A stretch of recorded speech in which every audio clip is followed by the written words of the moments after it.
Israel is also doing war crimes in Lebanon. After doing war crimes in Gaza, now they've started doing war crimes in Lebanon. Building on the Lebanese-Israeli border, and it's escalated massively over the past few days. This latest round of Hezbollah attacks is clearly testing tempers, with both sides now threatening all-out war. The Israeli War Cabinet's emergency meeting was quickly followed by the Israeli leader visiting troops and emergency workers in the north. We are ready to strike, he seemed to be suggesting. Whoever thinks that he will hurt us and we will sit idly by is making a big mistake. We are prepared for a very strong action in the north. The Israelis have been hitting further inside Lebanon.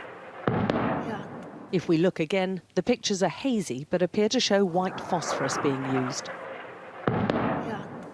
The claims come on top of an investigation by Human Rights Watch, which details widespread use of white phosphorus by the Israeli military in Lebanon. The human rights group focused on the months immediately after October the 7th, when these areas were full of residents.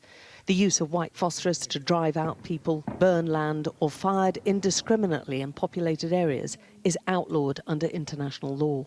This documentation, I think, should raise the alarms with states that are providing weapons or arms with Israel, because there is a real risk that such arms are going to be used in violation or may be used in violation of international law, whether it's in Gaza but also in Lebanon. Our own investigations in Lebanon found evidence of widespread burning of land, although we cannot confirm by whom.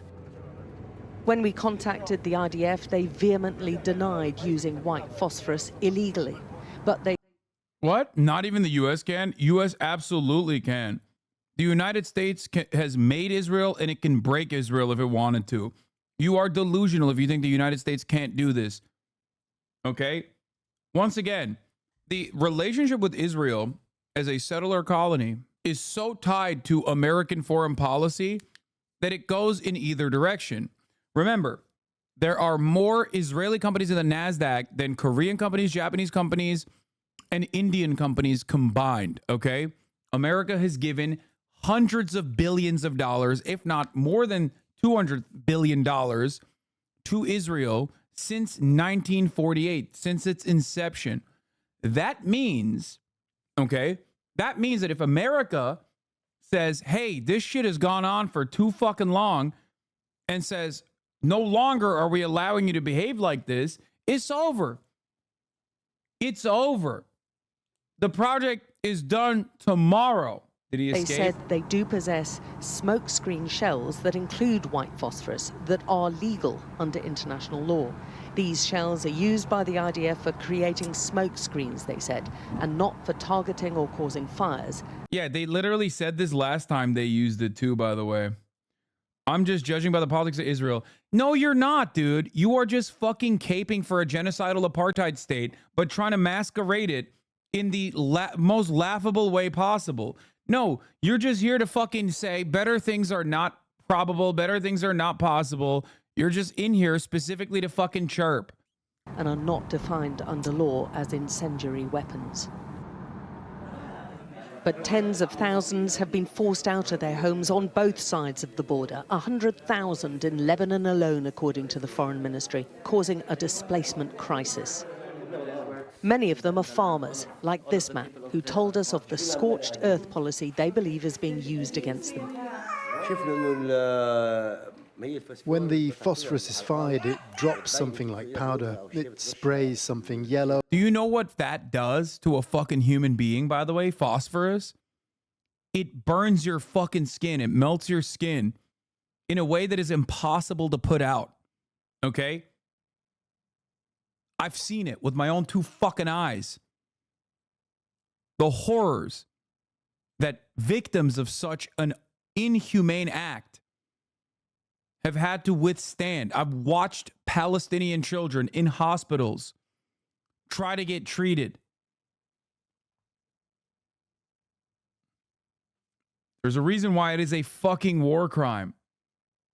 It sticks to you and it burns you, and there's no way to extinguish it. and has a bad smell. All our land in the south is affected by it. In the beginning of the war, they dropped a lot of phosphorus. The many Lebanese residents we've been talking to over several months appear to back up the investigation by Human Rights Watch. We found residents who don't want to be identified in Kefir Keller, who showed us pictures from an attack the night before we arrived. It looks very much like white phosphorus being fired from Israel. They're trying to suffocate us, start fires and burn all our land. Why do they want to hit us? Why do they want to hit a civilian area? Are they allowed to hit a civilian area? But the Israeli military insists it's hitting Hezbollah targets from where the Hamas ally is launching attacks against Israel. The villagers we spoke to say these attacks are unpredictable. The fires are difficult to extinguish and they've suffered breathing difficulties.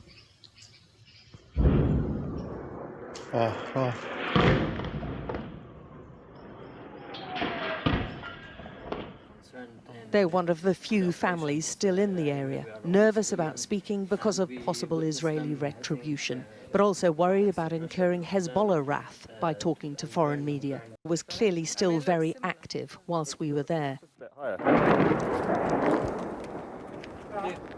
And now the Arab media is awash with reports of diplomatic warnings from several Western envoys about an imminent Israeli attack on Lebanon. Prepare for war, one is thought to have told the Lebanese. The escalation over the past few days has only fueled those worries of all-out war between the two neighbors. Yeah, Greater Israel belongs to Israel because 3,000 years of history. Look at this coin. Look at this coin I found. Please, you don't understand, okay? While I grew up in fucking Philadelphia, this is my ancestral homeland, okay?